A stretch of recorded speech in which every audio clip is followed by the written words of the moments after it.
Hello and welcome to Black Hair in the Big Leagues. And honestly, this probably will stream on the Salisha show as well. I'm your host, Salish, and I am so happy to sit down with one of my friends. And it's so good. It's so good to see a face that you just already love. Like sometimes I have guests on here who are lovely and I'm meeting them for the first time and it's fun. And it's a different experience when you're sitting down with somebody who you're like, oh, I know you and I already know your spirit. And this is one of those types of friends today, who also just happens to be a badass. So let's see here. She's a writer, she's a composer, and a lyricist. She's an artist, an activist, and an entrepreneur. And y'all, she's a playwright. She was recently accepted into the Muse Mentorship Program, where she's mentored by Broadway composers and musicians. Come on, come through. Literally, and she has some stories about that too, which is so awesome. And during the pandemic, she started an interview series called Chasing Beads, which she had me on for. And it was so crazy being like on the other side of it. I'm like, oh my goodness, I was nervous. I didn't even know how to sit. And I'm like, oh, do I look weird like this? Like, so silly. But she's so, so great. And all right, so my friend today, she's so deep. She's so loving. She's a total dreamer, but a grounded dreamer, but then also a doer. And she's an inspiration. So, y'all, please help me welcome the writer of This Is Treatment, my friend, Elizabeth Addison. Oh my God, Salisha, I have never had such an excited, enthusiastic, inspirational, actually, welcome into anything. So thank you for just giving me that energy that you always have. I Oh, really, really appreciate it. And I needed it today. So thank you. Oh, you're welcome, but also like thank you. I'm so excited to talk to you. You look beautiful. I this was not even on the doc, but I'm like, what is your hair doing right now? Are these twists? What is it? Yes, yes, yes. So I started my natural hair journey like many years ago. First, when I was 19, and then my mom, listen to this. I had relaxed hair since I was 8 years old. You know, I grew up in a Black and Dominican household. Come on. And so, like, it was just like straighten your hair.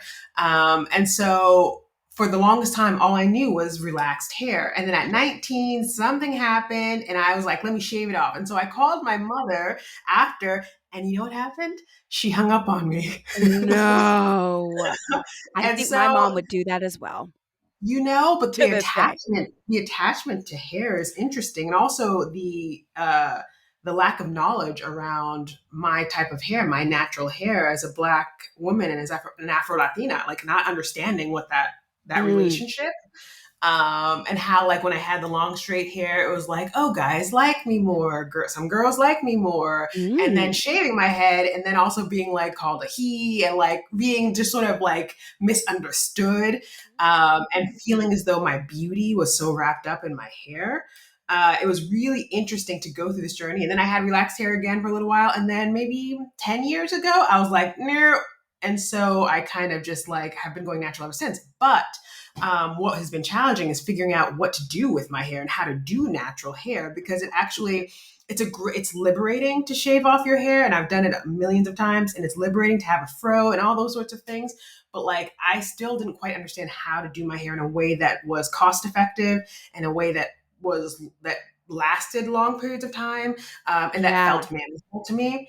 And so Yeah. about 3 years ago, I started my lock journey, and I was like, you know what, it's time to get some locks. And Come through. so, yeah. And so I will be honest, I was nervous about, well, listen, the first time I started, you know, Salisha knows me and now y'all know me. I cannot be anything but honest. And so here we go. And so, when I was breaking up with my fiance and we were still living together and all the things were going down, I started my lock journey with, like, and when you start, your hair just sort of like, and it gets smaller, and I did not like it. And so then I took it out, because I felt really ugly and what I was going through with him. And then after he moved out and all the things, I was like, you know what? I'm going to get lock extensions. And so I had a fro, right? And then my wonderful loctician, Peaches, over here in Boston, she was like, I could add some just to get you right around here so that you don't have to go through that challenging transition, which it's everybody's journey, to Right. each their own. But I was like, I Gosh, right that now feel transition. and I was like, right now Yes. I just feel so ugly and I need something to feel more secure. And so about Yes. almost 3 years ago, she gave me, she gave me she added on some hair and then I started my lock journey. Now it's been almost 3 years. And like right now it's in twists, but it's long and it's mine. And it's also like, oh, I didn't realize that my type of hair could grow these lengths and to do these things. Interesting. It's And so yesterday beautiful, Elizabeth. thank you. Peaches is fantastic here. Peaches Natural Hair Salon. It used to be called Muriel's. So if you're in Boston area and you want to look it up, type in Muriel's. It's on Blue Hill Avenue. But she was just talking about the beauty of our natural hair and the beauty of locks and all that it could do. And now I have found a style that I can manage and that is cost effective for me and that I feel good about. Wait, when did we meet? Ooh, child, I Things are don't gonna get remember. easier. Sorry. Yeah. Um, um, ooh, I don't remember. Like, was it? It was when you were in Trevor, right? Like a little bit after, So was that like 2017, 2018? I'm maybe trying to remember if 20. I met you before your lock journey or if it was at the beginning of your lock journey. You met me before because I was also rocking. You before. I was also rocking braids sometimes, so I'd go back and forth Yes. as well. Yes, I remember now. I couldn't remember. Um, Also, you said something that I was like, I didn't realize you could take locks out. What is that about? How do you what? Oh, well, you can. And so even like where it's at right now with mine, it might cost you a pretty penny, but my loctician is able to take out locks. I don't know how she does it. I don't know how she does it. But when I did it a while ago, it was still early in the phase, and so it wasn't fully locked yet, so I could take it out. But she actually, I don't know how she does it. She's been doing this since she was a child. Her mother, I believe, started the hair salon, and so like you could talk to her. She can do all sorts of things, all kinds of things. And also, it looks so neat. It looks like you just got it done. Like that. How do you keep it looking so for those who don't know anything about locks or who are thinking about getting them or whatever preconceived notions, whatever, like how do you keep it looking like you just got it done? Did you just get it done? How do you what? Well, there's a couple things. So like I did just get it done, but also I you have to wear, you have to properly hydrate your scalp with certain kinds of oils and such. You have to. I always wear. People can't see me. I always wear something, a bonnet, and also like head wraps. I wear things over my head every night before I go to sleep. I sleep with a satin pillow Come on. case. Come on. Listen, and this was nothing I learned when I was younger. It was only just like relaxed hair and that was it. There was no information about like how to protect and how to care for and even introduce the idea of like oil. What? No. Mm-mm. And so the idea of even greasing my scalp back when I was younger wasn't even something in my mind. And now it's like, it's so fascinating to me because you put some like, some good oil in your scalp and then all of a sudden the rest, like a tree, the rest of your hair gets nutrients and feels better and it feels softer for me at least. And I was like, ooh. And a friend of mine who's also a writer was like, you think about a tree, when a tree gets some nutrients, every tree underneath it all is connected to the other ones. And so if it knows that another tree needs some stuff, it's going to send some stuff to the tree. And I was like, wait, what? They're in Wow. communication like that? It's like, it's nature. And so when I'm like, ooh, all of a sudden, if I feel that my hair is dry, like if I'm touching my locks and it feels dry, and I put a little bit of some good coconut oil or jojoba oil or some sort of oil that Peaches gave me, and then the rest of my my locks, they just feel soft and it feels good and it feels like, oh, this is how, too many times we get under this idea that, well, black hair, quote unquote, doesn't grow and doesn't like all these sorts of things. And it's like, no, we just Myth. have we put it in the proper state with the proper things for our particular hair and Mm, it will do beautiful things. right. Oh, I love that. And also, you brushed over something earlier. And you know what? The details of it, we don't even need to get into. But I want to mention when you mentioned, oh, something happened at 19 and you shaved your head. I think there's something powerful about when women, when we are going, and not just women, but like, but I'm talking about us right now. Like, when we are going through something or we have a shift happening within in us, something like you don't mess with a woman who just cut her hair or who just Mm, shaved her head. Like that could mean so many things. And so it's just like whatever place that was coming from, I'm not even sure what the thought is about it. It's just, it's a thing. mm-hmm. But I love all of that. And your locks look so, they just look so beautiful. So, question, Yeah. when we met, you were in like PR.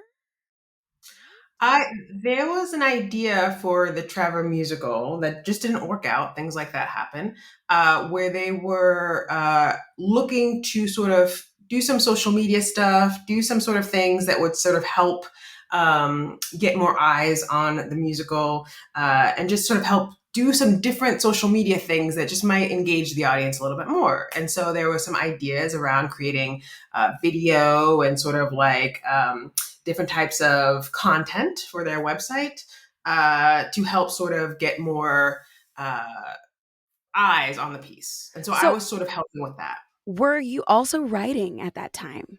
Girl, I've been writing since well, we'll get there, but I guess since I graduated treatment in 2012. So 9 months, was it 9 months? No, I was 9 months sober. So 9 months into my recovery, but like I began writing This Is Treatment. And so I've been trying to get this here show to the Broadway for for that whole time. I remember that, the other This Is Treatment is happening here in Boston at Northeastern University in April. Congratulations.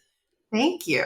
And I was going through some things to send to our community engagement coordinator, people to reach out to, organizations, all the sorts of things. And I realized that there's like a folder of names and names of organizations and producers, theater companies, all sorts of people over the years.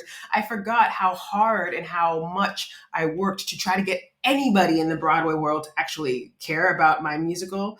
And nothing happened actually. Like all that work was, I wouldn't say that all that work was for nothing because it grew me as a human being. It's why I can be where I'm at today with the mindset that I have today and the drive that I have today. But in terms of like actually getting people to want to engage with my work, it really actually didn't happen. And only recently, when I sort of just like let go of I wouldn't say let go of the dream, but let go of my attachment to the Broadway, that things have been coming in a more profound way and opportunities are coming in a more profound way. Um, I but love yes, this. yeah, I love I've that. been I've been writing now for 9 years. I've always wanted to write a musical, but I just didn't believe that I could because I also didn't see anybody that looked like me who was doing this work. See now that, oh, that is so real. This, okay, we'll get to it. So, okay. What about when you were little? Did you write when you were little? Have you always had a knack for this? Or did it come in your adult life? Like when Okay. you started officially? Yeah. So when I was 5, I was a total ham. I was dancing around and singing and all the things. And it was so natural. I have to like, working with students now and working with older people who have issues with being in their heads around their voices, around not trusting their physical bodies, around not trusting their voices, around not trusting their instrument as a whole. I've had to go back and look at like, where did I stop trusting this God given gift or this God-given thing like music, song, dance, storytelling that is so natural to just being a human being. We need Yeah. those things. Yeah. They are our medicine. They are the way that we connect with each other. They are beautiful gifts. But as soon as we, is the word commodified, or as soon as we took it and made it into a competition or started making money off of it, which Yeah. fine, making money is fine. Commercializing it. Yeah, as soon as we did that, it became like this one's better than this one. And like then you see like this sort of crabs and a barrel mentality of I can be the only great one and I need to win a Tony. A Tony is a piece of metal. Listen, I wouldn't mind winning a Tony one day because of the doors that it could open, because I want more Black and brown people to know that this is possible for them and to make that money and to get into those rooms. Put it out there, And Elizabeth. it's a piece of metal, and it means nothing ultimately. It Only will the not keep meaning you that you happy. put onto it. Only the meaning that you put onto it. I remember I've talked to some beautiful people within the community, some composer, lyricists, actors, directors who have won a Tony. I was actually at a person's house, a producer's house, before the pandemic, and when I came into his home, he had a cabinet or something, whatever it's called, full of Tony Awards. And he was like, "You want one?" And I was Oh. like, yeah, but it's like, and then talking to another person who's won a Tony, and they were just like, after the lights went off and after whatever, it was just like, oh, that was it, you know. And so Whoa. it's a great moment, and it could mean a lot of possibilities for your career. But let's get right minded about it, because it's not the thing that defines us. It's not going to make or break us if we don't allow Mm. it to. It is a thing that we can say, look, this is something that happened in my life at this time. But let's also not conflate this sort of idea that it means we are the best of the best and you suck and you like, I hate Yes, this sort I of am better than comparison. you kind of I'm thing. better than you. Yeah. So Because let's we're not, on this because it's, planet and there's a lot of illusions happening, which we've talked about this before. yeah. It's everything is one big illusion. Yeah, it's man-made. And if it's man-made, and listen, I'm a spiritual person, to each their own, believe what you choose to believe. Love really is my religion, realistically, because I believe God is love. And so Mm. to me, a lot of the things that we see around us are made up, right? And so we made up the Broadway, we made up like these governments, these systems, all of it's made up. It's all Even made language, up. even the, because if we, as we're talking, I'm connecting more to your energy and towards like what I'm receiving from you, more so than the language that you're saying, the words that are coming out of your mouth, and if we can sort of identify that and see that with a right mind, then it's like, oh, well, that's empowering, because I also can choose to ascribe meaning to whatever I choose to ascribe meaning to. And I also can make up my own shit. Like, there are no Right? boxes, there We are no can make up limits. our own, Yes, create our own worlds. completely. We're already doing it. We just have to be more intentional about it.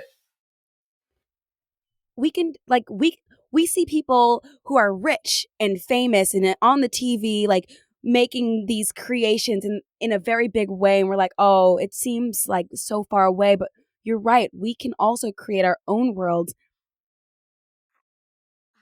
My brain. But even still, Salisha, because I think that, and again, I will always go back to, this is just my belief. Y'all choose whatever you want to believe, whatever sits right with your spirit. But I believe that there are assignments for all of us, right? And so my assignment may not necessarily be being on TV and winning all the Oscars and becoming an EGOT winner and like getting a Genius grant, though I don't believe in genius, or getting like whatever. That may not be mine. Mine may be like doing the work at Northeastern and being in with the students, or creating a new curriculum, creating a new way of theater making, so that because this is something that's on my brain, that's in my heart, is creating where the theater aspect, the art itself, the research, so that we can like provide qualitative and quantitative data around the efficacy of this work, so that we can say, hey, y'all, the arts and community engagement actually help change hearts and minds. And so therefore, now, can we get some money into arts education? Can we get some money into Yes. mental health? And can we get some money Yes. into recovery? Can we get some money into these Black and brown communities who have been disproportionately affected by X, Y, and Z? Like, the arts can do that. I believe the arts are a God-given gift, a way we can reflect back, a mirror that we can hold up and be like, Totally. here, I'm giving you back your humanity. This is ours. Let's get rid of any kind of dehumanization bullshit by way we put you on a pedestal, or we think that you're less than, or any of it. All of it's Yes. dehumanization. We are just human beings, and the arts can provide a way to remember the truth of who we actually are. Mm. Mm. Oh yeah. I love love love all of that. You introduced a book to me called A Course in Miracles. A Course in Miracles. Mm-hmm. And I'm not deep in it, but I've started reading it, and it's very interesting. But I Of course, it's if it's the right pathway for you, you will know it's the right pathway. Some people find the Quran, or some people find the Bible. Although the course references a lot of things in the Bible, some right. people find different people find Buddhism, people find all different sorts of pathways to universal truths, which is that love and forgiveness and being of service, and thinking about the oneness of that we are more one and we are more like than We are we are more different. like than we are different. Like and the course just approaches it in a metaphysical, excuse me, let me say that again. A course just approaches it in a metaphysical, psycho-spiritual sort of way. So it introduces the ideas of metaphysics with like the psychological. And it just, for me, it is like my path, because it sort of strips me of like part of the work of it is like deflating your ego and acknowledging the ego for what it is, which is it can be just a very dangerous voice in our head that actually isn't the truth of who we are. Dangerous. And what did you tell me? You were like, anything real cannot be threatened. Anything that is threatened Anything isn't unreal. real. What is Yeah, it? anything real cannot be threatened. Anything unreal does not exist. Therein lies the peace of God.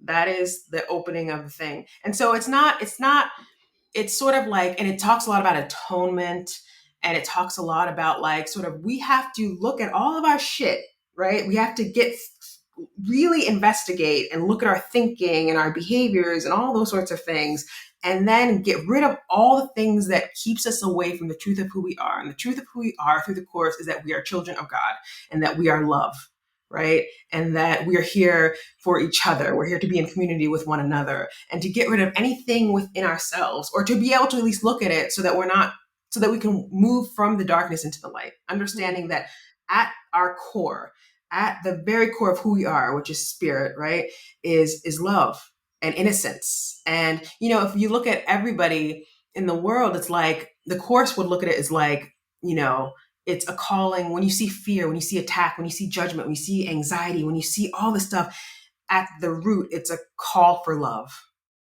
you know? Um, and Oh, a forgetting of who we actually are. All of the stuff that we see, all the money, all the war, all the government stuff, all of that stuff is like, it's an illusion. It's not that it's not real in its effects, not that it's not real in this reality, right? yeah, But yeah. that the truth of it is based on nothing. It's It's all not, it's made nothing. up. Yeah, it's like we done did that. We got into our some sort of crazy thought that one, we could be separate from each other and separate from God, and that things outside of ourselves would actually fill this spiritual void that we think that we have, and it's not the truth. Nothing outside of yourself is ever going to make you fully happy. You Wow. know, like you are in charge of that. Um, you are not necessarily responsible for some of the shit that has happened to you.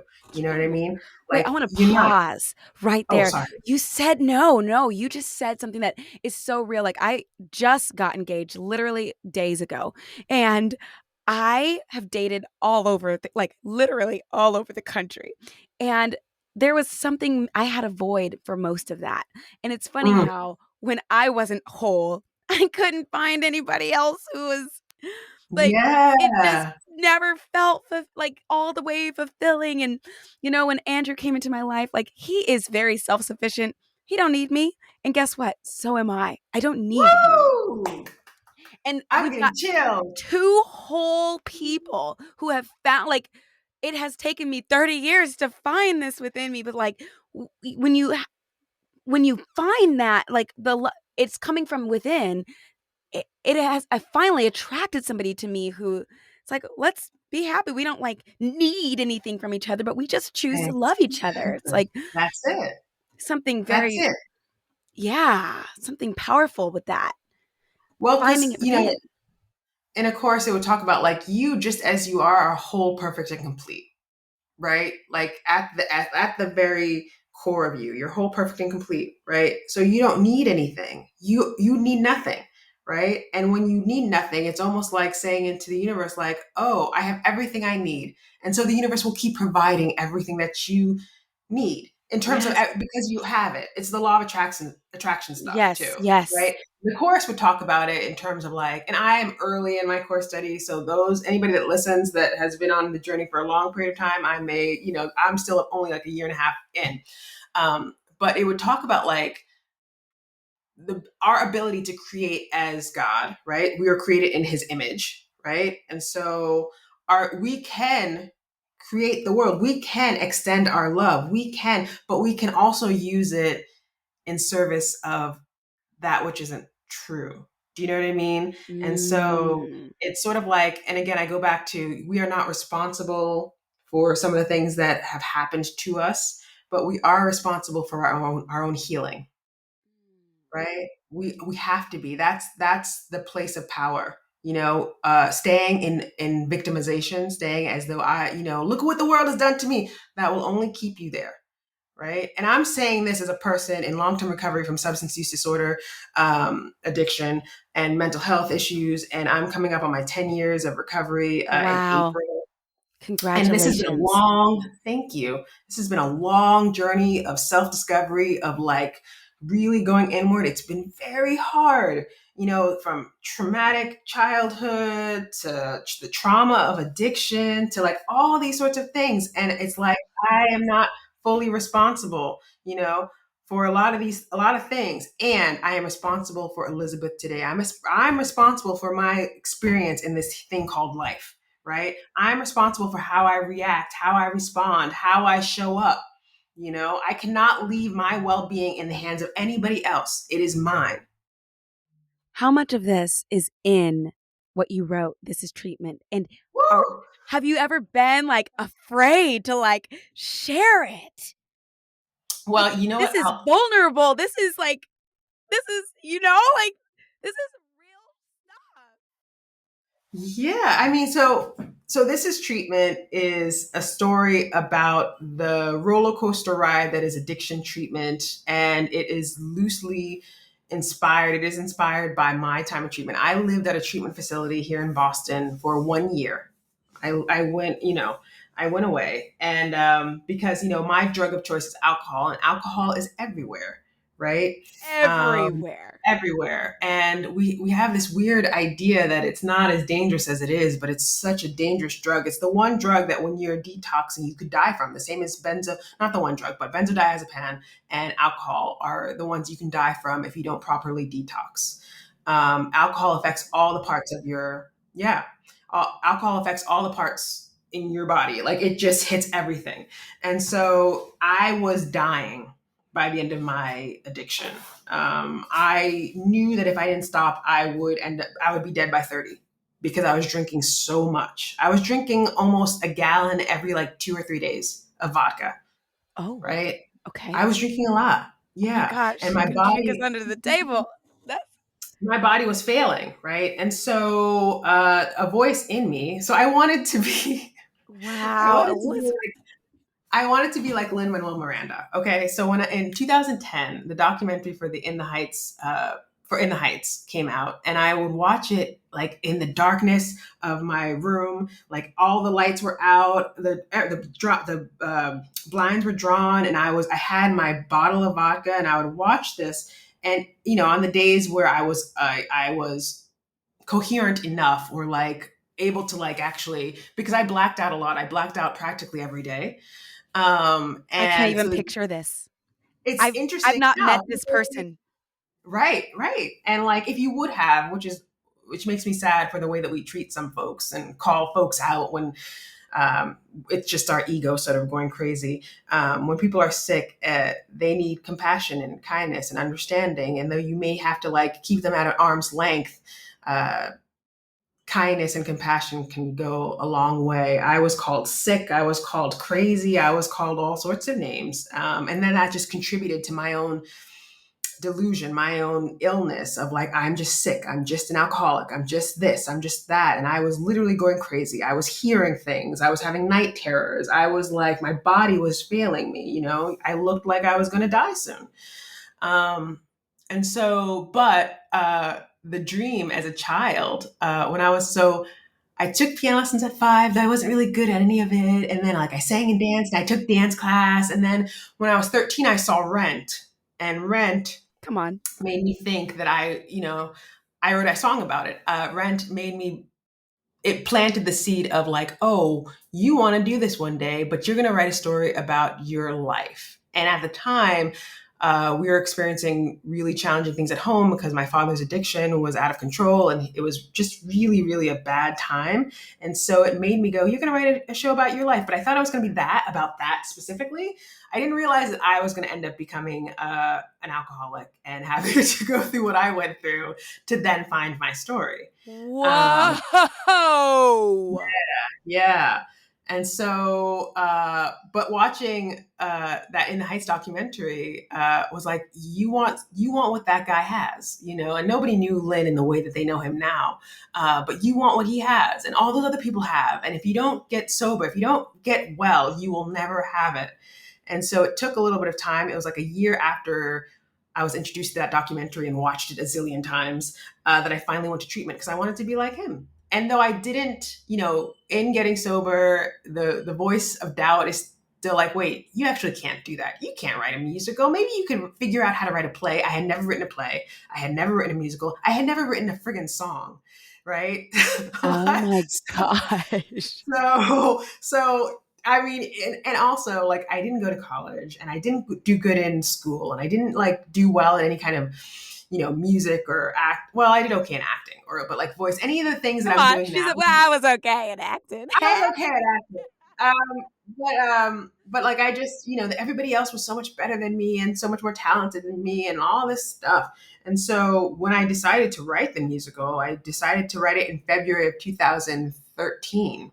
I was 9 months sober. I had no idea what I was doing, but a voice in me was like, just take a leap of faith, have a bit of hope. The answers will come. This much I know. And that's what I heard, you know, just show up. And so an idea, a producer, a young producer, 21 years old, was just like, you have all these songs in you. Cause I was doing some spoken word for him. And I was just like, no, I don't. And I got so mad at him because I was like, how dare you see the thing that I want so badly, but I can't do. But his little thing, just find a melody and you'll find your song essentially. And so I would sit at the piano and try to figure out for 3 weeks. I would try to figure out like, well, what is this? My ear is good. So what is this? What am I doing? I don't know what the hell I'm doing. And I would pray all the time. because I'm like, God, I don't know what, I'm just going to keep showing up and maybe something will happen. And then 3 weeks later of just showing up every day at a piano for an hour a day, I had 1 minute and 58 seconds of music, and it's actually still on my SoundCloud.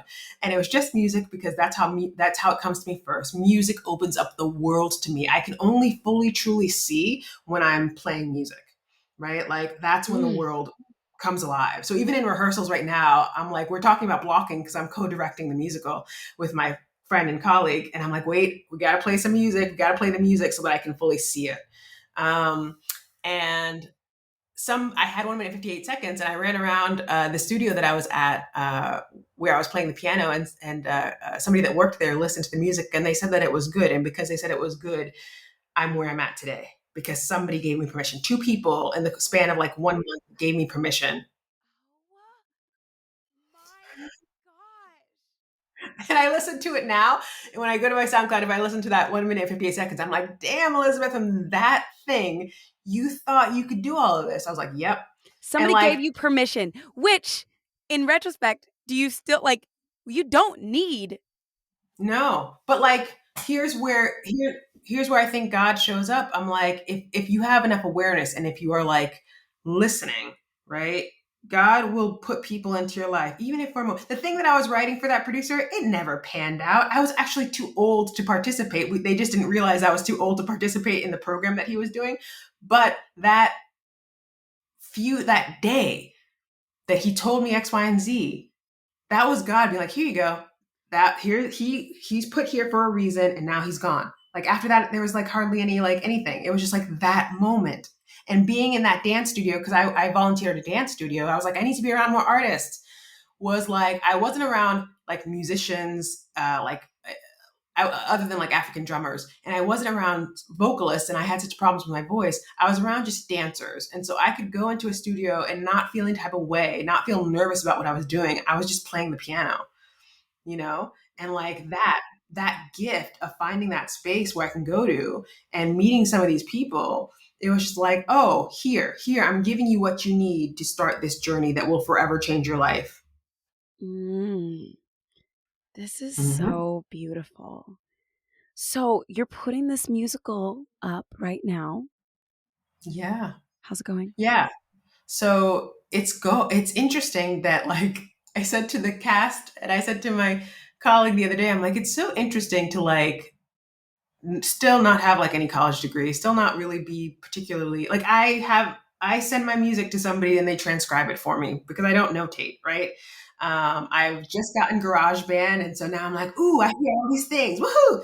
And like, and I just got into BMI for the book writer program, and I started that this past fall, Congrats. and it's sort of weird. Thank you. It's sort of weird to sort of be in this space, like Berkeley, like BOCO at Berkeley, so Boston Conservatory at Berkeley reached out the other day and was like, "Can we need to we want to purchase your script and vocal selections for this as treatment." What? And I was just like, I was like, what? And then another organization was like, and I'm like, wait, would I even get into your college? Like, you know what I Oh mean? my gosh. Like, That and is now so teaching, cool. it's so weird. So now like teaching students in university, like having my show license, like, and just it's like, wow, everyone believes that I actually am a musical theater writer. Oh wait, I am, right? And so now the show, which is it is personal, and it took me up until last year to finally find the heart of my main character. Because if you're writing a main character who is inspired by you, who you do not love, then you cannot write them honestly and authentically and Oh, with love, right? And so the healing journey of writing this as treatment, once Broadway got out of the way and it became about like, what do you need to see, Elizabeth? And within that, what do other folks that look like you need to see? We need to see that we can heal. We need to see that we have joy and that we have fun and that we can look at all the shit and get through it together in community. We need to know that I will say this, like, no, the arts are not necessarily the only way to heal in the sense of people be like, I write, and I'm like, well, write and go to therapy and find some sort of spiritual something and like, cover your bases in different directions. But writing the song Chasing Bees, for example, which is in the musical, is a very simple, it's a very sweet, but I could not write that song until last year. Until the end of 2020. I could not write that song until then because there was no way. I had no love for Elizabeth who had experienced so much trauma as a kid. I had no love for Elizabeth who had experienced the addiction that she did and all the bad shit that happened to her. I had no love for that human that was so broken and so sad and so depressed and who wanted to kill herself on a regular basis. I had no love for wow. that person. And because I couldn't do that, my show suffered for years. I would write like traumatic shit and people would say like, "Oh, we love all these different characters, but who's Grace? Who's the main character? We don't care about Grace. We're more interested in this one." And it felt painful to have a character that is supposed to be inspired by you and nobody care about them. Oh, but you didn't Wow. care about them. You didn't love them. Because You didn't. you wrote them. And I wrote them. Wow. Oh, I love that time that that you had me do one of the readings of your show. And Nicolette Chloe, right? Wasn't one of the readings she was Nicolette playing the Rock, she was Grace. Yeah, yeah, yeah. That's so cool. Wait. I'm just saying her Instagram name. Um Nicolette Robinson. yes, that is so awesome, Elizabeth. Like you are doing the thing. Like you are. Like you say I am. It felt so Yeah, powerful hearing you say I am a writer. yeah, I am a composer. You are. I And it's am. And it's fascinating to think about like how long it took because also the imposter syndrome, which is also not even real. I'm like, wow, that's not even, I'm like creating these ideas in my head based off of what other people say, but they're also full of shit. Like it's all, who said that only a white person or a man could like write musicals and get to wherever and like has the authority over X, Y, and Z? That's bullshit. Yes. Um, but like it took a while to sort of be like, no, I write musicals. Like I've written three, right? Like, so yeah, well, girl, it's a whole story for another time.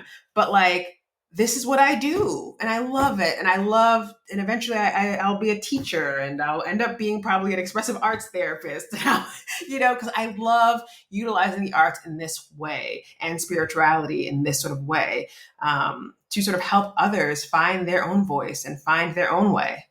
What does it mean to you doing everything that you're doing as a Black woman?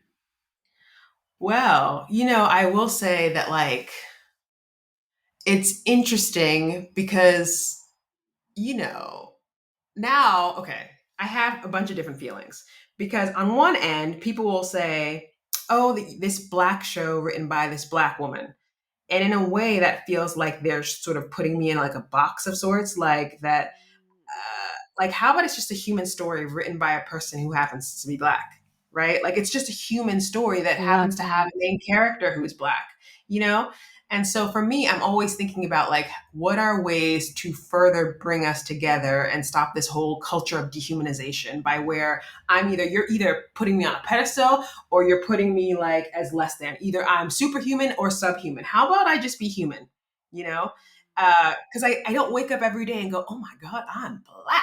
How am I going to walk the world today? Like, and I feel like sometimes people think that way. And so I'm open to the opportunities that are coming because that means that more folks from different backgrounds, from different area codes, from different, like all sorts of different people, I'm all for actual, real, true inclusivity, are going to get opportunities. And I think it feels great to sort of, I think the thing that makes me feel the best about this whole thing is when a young Black woman is playing Grace and actually like sees herself in some bits of it or like knows that, oh wait, no, thoughtful, caring, characters, that whole meal. Like Grace is a meal for any actor to play, because she is so complex. Like, wow, this was created with me in mind because it was also created by someone who looks like me. That feels more special to me now than anything specifically about me, because to me, I'm just being used by that which is greater than me in service of love. And part of extending love to me is utilizing the gift that is the arts to build bridges and connect humans together and just see one another. So as a Elizabeth. Black woman, it's amazing. But I think I get more joy out of seeing other younger or other Black women engaging with this work and feeling seen and heard and valued. Can I tell you what like you being in this position means to me? Yeah. Yes, please. I have always like in the back of my mind wanted to write, and I've like started dipping my toe into it. And like I have dreams that I'm like I can't even utter out loud right now, but seeing you and seeing how like you are me, I am you. Like I Hmm. see you. You are that person to me. I am the little girl in the audience. Elizabeth, Hmm. like you're writing this, you're doing stuff with it. Your stuff is being bought by colleges that you're like, would I have even gotten in here if I applied? Like Hmm. this, that's amazing. What you're doing is amazing. You're literally rewriting the script and watching you do it in your full glory, taking your story, not being a victim to your story, and using it to help others, to inspire others, to open up the world for others. Like your whole life is on purpose. None of it was a mistake. None of it was by accident. And the fact that you lived through it is proof of that. It is all for a greater purpose, way bigger than you. And you are touching so many lives who you have no idea even. That is what you are doing. That is what you being alive is doing. Hmm. It's Salisha, I received that. Thank you so much for saying that. It's I think, for the first few years of writing this treatment, it was about proving that my life was worth saving. And compare, there's so many people. Just this last year, 100,000 people have died from drug overdoses. Just this last year, mental illness in the Black and Brown communities are on the rise. Suicide is on the rise. All these sorts of things. And I sometimes, early on, it was about like proving something, proving my worth, finding my way into the Broadway world, and like getting my show to Broadway. And it was all sort of ego driven because I had to prove that my life was worth something, and that finally somebody tell me that I was worthy, somebody tell me that I was enough, somebody tell me that I was good, somebody validate me. And over the last couple of years, it's gone from that into being more of service. Now, don't get it twisted, friends who are listening out there. I still want to get paid for my shit.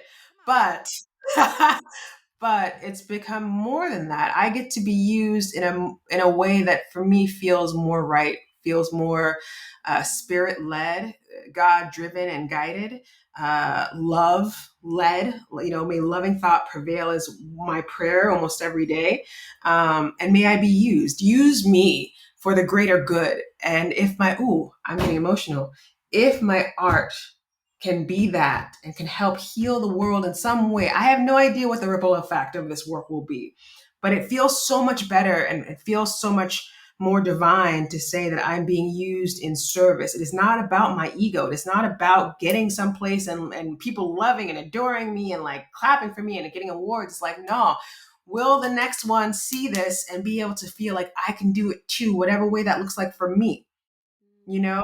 And therefore, how do I be of service? How do I walk the world with love? How do I build community? How do I see another as myself? How do I give? How do I forgive? How do I forgive myself?